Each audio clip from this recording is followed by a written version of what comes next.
রাধে রাধে। এইমাত্র হাওড়া মার্কেট থেকে এলাম। মারাত্মক ফুলের দাম। এখন বাজে দুপুর 1:06 আর আমি বেরিয়েছি সকাল 8:30।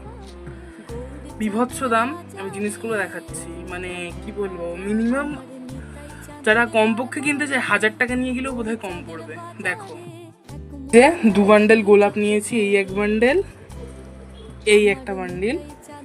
এই 2 বান্ডেল গোলাপের দাম 200 টাকা। মানে এত দাম। অন্যদিন যেখানে এক একটা বান্ডেল 50 টাকা 60 টাকা করে, সেখানে আজকে দুটো বান্ডেলের দাম 200 টাকা। মানে এত দাম। এগুলো 15 টাকা করে।